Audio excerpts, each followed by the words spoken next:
The ballroom of the Riverside Medical Center glittered with chandelier light and the carefully orchestrated glamour of a major medical awards ceremony. 300 physicians, hospital administrators, and healthcare executives filled tables draped in white linen, champagne flutes catching the light as they toasted the evening's honorees. At the head table, my mother sat in a designer gown I knew cost more than my monthly rent, her smile radiant as colleagues congratulated her on winning the prestigious Humanitarian Physician of the Year award. I sat 3 tables back, feeling the throb behind my right eye that had started an hour ago intensify into something sharp and wrong. My vision had begun to blur at the edges, the elegant room swimming slightly whenever I turned my head too quickly. "You okay?" my boyfriend Marcus whispered, his hand finding mine under the table. "You look pale." "Just a headache," I said, though the words felt thick in my mouth. 26 years old, in good health, probably just stressed from the last-minute invitation to this event. Mom had called 2 days ago, her voice tight with barely concealed annoyance. "Olivia, I need you at the awards ceremony. My mentor Dr. Elizabeth Reeves is flying in from the Mayo Clinic to present my award. Family presence looks good. Try to look presentable and please don't mention your little graphic design business. These are serious medical professionals." The throb sharpened.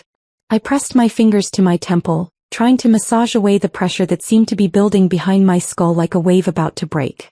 "Ladies and gentlemen," the MC's voice boomed through the sound system, "it's my honor to introduce our next award presenter. Dr. Elizabeth Reeves has spent 40 years revolutionizing emergency medicine and stroke care.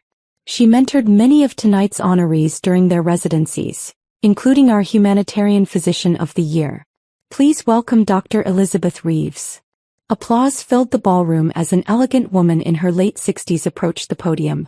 Even from my distant table I could see the sharpness in her eyes, the kind of focused intelligence that missed nothing. The numbness started in my left hand. At first I thought my arm had fallen asleep from the awkward angle I'd been holding it. I flexed my fingers trying to restore sensation, but the tingling spread instead of receding. Up my forearm into my elbow, a creeping absence of feeling that made my breath catch. "Marcus," I whispered, but my voice sounded strange. Slurred. "Wrong." He turned immediately, his expression shifting from concern to alarm. "Live your face." I tried to speak again, but half my mouth wouldn't cooperate. The words came out garbled, nonsensical. The throb in my head had become a scream, and suddenly the left side of my body felt distant, disconnected, like it belonged to someone else. "We need help," Marcus said, already standing, his voice cutting through the polite applause. "She's having a stroke. Someone call 911. The word stroke rippled through nearby tables. Heads turned. Someone gasped. But I was focused on my mother, who had risen from the head table, her face a mask of mortified fury as she crossed the ballroom in sharp, angry strides. "What are you doing?" she hissed, reaching our table as I struggled to stay upright in my chair. "Olivia, this is my night. Can you please not?" "Her left side is paralyzed," Marcus said urgently. "She can't speak properly. We need an ambulance." "It's a headache," Mom snapped, her smile still fixed for the watching crowd. "She gets anxious at events. Too much champagne probably." She leaned down, her voice dropping to a harsh whisper meant only for me. "It's just a headache, stop being dramatic. I am about to accept the most important award of my career, and you will not ruin this by faking a medical emergency for attention." I tried to tell her my entire left side had gone numb. Tried to explain that the room was tilting, that something was catastrophically wrong inside my skull. But my mouth wouldn't form the words. Only garbled sounds emerged, and I saw the flash of disgust cross my mother's face. "Excuse us," she said loudly, her voice carrying across the nearby tables with practiced authority. "My daughter has had a bit too much to drink. I'll take her to the bathroom to freshen up. Please continue with the ceremony." She gripped my right arm, the only side I could still feel, and hauled me to my feet. I swayed, my left leg refusing to support my weight properly. The ballroom spun. "Dr. Harrison," a sharp voice cut through the murmur of concern. Dr. Reeves stood at the podium, her hand raised to pause the ceremony. "Is everything all right with the young woman?" "Perfectly fine," Mom called back, her smile bright and dismissive. "Just a bit of pre-ceremony champagne hitting harder than expected. We'll be right back." "I don't think so." Dr. Reeves stepped away from the podium, moving with surprising speed for a woman her age. As she approached, her keen eyes swept over me with the kind of assessment that came from decades of emergency medicine. That's not intoxication. Someone call 911 immediately. We have a stroke in progress. The next 15 minutes blurred into chaos orchestrated by Dr. Reeves's calm, authoritative voice.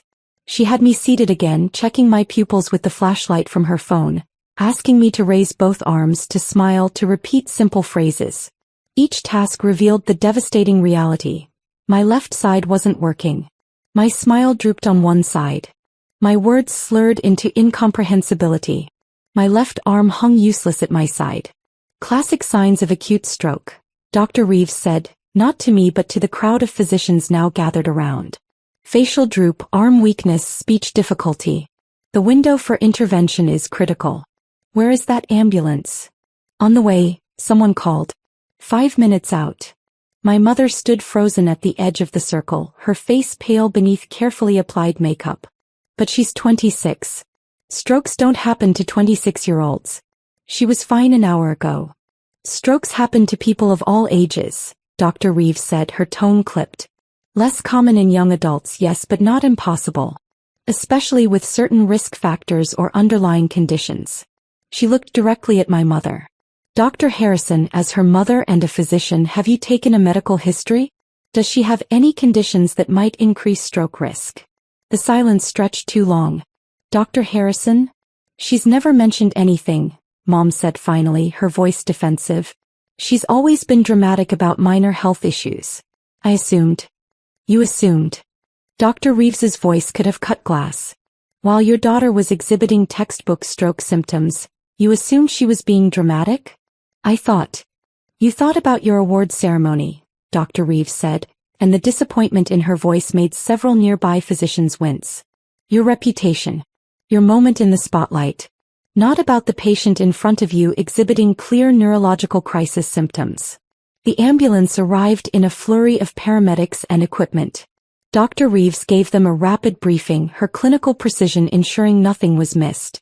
As they loaded me onto the stretcher, I heard her call out, I'm riding with her. She needs a stroke neurologist immediately upon arrival. My mother moved to follow, but Dr. Reeves held up a hand. Dr. Harrison, I think you should remain here. Accept your award. Clearly, it's what matters most to you. The words landed like a physical blow. Mom's face crumpled. Elizabeth, please. I will personally ensure your daughter receives the best possible care, Dr. Reeves said, her tone formal and final. Something you should have done the moment she showed symptoms. We'll discuss your conduct later. The CT scan revealed a hemorrhagic stroke, a ruptured blood vessel flooding my brain with blood. Young, healthy, no warning signs, just catastrophic bad luck coupled with an underlying arteriovenous malformation I'd never known I had. The neurosurgical team worked for 6 hours to repair the damage, relieve the pressure, save as much brain tissue as possible. I woke 3 days later, my head wrapped in bandages, my left side still weak but responding to commands. Dr. Reeves sat in the chair beside my hospital bed, reading through charts with the same focused attention she'd brought to my initial assessment. Welcome back, she said gently when my eyes opened. You're at University Hospital. You had a hemorrhagic stroke caused by an AVM rupture. The surgery went well, but you have a long recovery ahead. I tried to speak, found my words still slurred but comprehensible. Hi, Mom. Dr. Reeves's expression hardened almost imperceptibly. Your mother has been notified of your condition. She's been here once. Briefly. She set down the chart. Olivia, I need to be direct with you. What happened at the awards ceremony was not acceptable medical conduct. Your mother, as both a physician and your parent, had a duty to recognize your symptoms and ensure immediate care. Instead, she prioritized her public image and delayed your treatment. The implications settled over me like a heavy blanket. The ceremony was canceled midway through. I left to accompany you in the ambulance. The attending physicians followed to ensure you had adequate coverage. The organizers postponed the rest of the evening. She paused. Your mother did not receive her award. Under the circumstances, the medical board is reviewing whether the honor should be bestowed at all. Because of me? Because of her choices, Dr. Reeves corrected firmly. Olivia, every minute matters in stroke treatment. The phrase in emergency medicine is, time is brain. Every moment of delayed treatment means more brain cells dying, more permanent damage. Your mother's decision to dismiss your symptoms, to physically prevent you from receiving care, to prioritize her ceremony over your life. That's not just poor judgment. That's medical negligence. My right hand, the one that still worked properly, clenched the bedsheet. She didn't believe me. No, Dr. Reeves agreed. She didn't. Despite clear symptoms, despite the concerns of your companion, despite basic medical assessment protocols she learned in her first year of medical school. She chose not to believe you because acknowledging your crisis would have been inconvenient. Marcus appeared in the doorway, his face flooding with relief when he saw me awake. He crossed to the bed in 3 strides, taking my working hand in both of his. Thank God. Liv, you scared the hell out of me. Stayed, I managed, the word thick but clear enough. Every day, he confirmed. Your mom came by once. Left after 10 minutes. Said she had patients to see. Dr. Reeves stood, gathering her charts. I'll give you two some privacy. Olivia, your neurologist will be by this afternoon to discuss your recovery plan. Physical therapy, speech therapy, occupational therapy. It's a long road, but you're young and strong. The prognosis is good. He paused at the door. Your mother left her number at the nurse's station. Whether you call her is entirely your choice. You owe her nothing. The medical review board met 6 days after my stroke. I wasn't there, still hospitalized, still relearning how to make my left hand grasp objects, still working with speech therapists to smooth out the lingering slur in my words. But Marcus brought me the news, his expression caught between satisfaction and sadness. Dr. Reeves testified, he said, sitting on the edge of my hospital bed. Detailed account of what happened at the ceremony. 3 other physicians who were there corroborated. The board ruled that your mother's conduct constituted medical negligence and a violation of basic physician ethics. What does that mean? She's being formally censured. 6-month suspension of her medical license, mandatory ethics retraining, and she has to resign from her position at Riverside Medical Center. The Humanitarian Physician of the Year award has been officially rescinded. Dr. Reeves is receiving it instead. I should have felt vindicated, triumphant. Instead, I just felt tired and sad and relieved that my left fingers could finally curl into something resembling a fist. She called, Marcus continued quietly. Wants to visit. Says she needs to explain. What's there to explain? The words came out clearer now, each day of speech therapy paying small dividends. She saw me having a stroke and decided her award was more important. That's what I told her. He squeezed my working hand gently. But she's your mom. If you want to see her, I'll be here. If you don't, I'll keep running interference. I looked at the physical therapy schedule pinned to the wall beside my bed. Weeks of intensive rehabilitation ahead. Months before I'd regain full function if I ever did. The neurologist had been cautiously optimistic. I was young, the intervention had been relatively quick once Dr. Reeves took charge. The damage could heal with time and work. Relatively quick. If my mother hadn't delayed care, if she'd recognized the symptoms immediately, would the damage have been less? Would my recovery be faster? Would I have lost those critical minutes that translated to lost brain tissue? I don't want to see her, I said finally. Not yet. Maybe not ever. Right now, I need to focus on getting better. Marcus nodded, understanding settling in his eyes. Then that's what we'll do. 3 months later, I stood in Dr. Reeves's office at the Mayo Clinic. My left hand still weaker than my right but functional, my speech clear except when I was tired. She'd invited me to visit during her receipt of the Humanitarian Physician of the Year award. A private ceremony, she'd assured me, nothing like the spectacle that had preceded my stroke. How are you feeling? She asked, gesturing for me to sit. Better. 90% recovered according to my neurologist. The remaining 10% might take years or might never fully return. I flexed my left hand, demonstrating the movement that had taken months of therapy to regain. But I'm here. I'm functional. Thanks to you.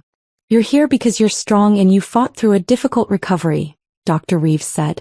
I simply did what any physician should have done, recognized an emergency and acted on it. She paused, her expression softening slightly. Your mother has reached out to me several times. She wants to apologize to you, to explain. The board's ruling hit her hard. Good, I said and meant it. Maybe she'll think twice before dismissing someone's symptoms next time. She lost her career over this, Olivia. Her reputation, her position, everything she built. And I nearly lost my life, I said evenly. My ability to speak, to move, to function independently. Because she decided my symptoms were dramatic attention-seeking rather than a medical emergency. Because her image mattered more than my reality. Dr. Reeves nodded slowly. You're right. And for what it's worth, I think she knows that now. Whether that matters to you is your decision. My phone buzzed in my pocket. Another message from my mother, the 20th this month. Each one progressively more desperate, more apologetic, more pleading. I'd read none of them.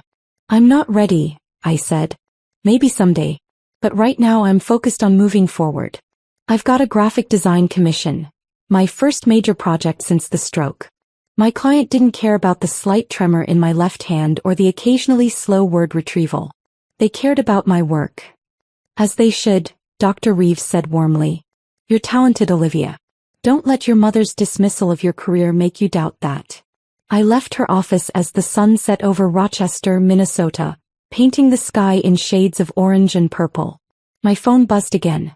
Mom probably, though I didn't check. Instead I called Marcus, who answered on the first ring. Hey, how'd it go? Good, I said, the word coming easy now, no slur, no hesitation. I'm heading to the airport. I'll be home tonight. I'll pick you up. Pizza and a movie? Perfect. As I drove through the unfamiliar city toward the airport, I passed the building where the original awards ceremony would have concluded, where my mother would have stood accepting accolades and praise if she hadn't dismissed my stroke as dramatic attention-seeking. The building was lit up for some other event now, some other celebration of achievement and excellence. My left hand rested on the steering wheel, fingers curved in a grip that had taken months to relearn. Not perfect, not what it was before, but mine, functional, proof that I'd survived what my own mother had been willing to sacrifice for a trophy. The humanitarian award she'd lost sat in Dr. Reeves's office now, deservedly so. And I was driving myself home, alive and healing, surrounded by people who'd learned the hardest way possible that listening, actually listening, sometimes means the difference between life and death. My mother's texts continued to pour in unanswered. I had nothing left to say to her. Not yet. Maybe not ever.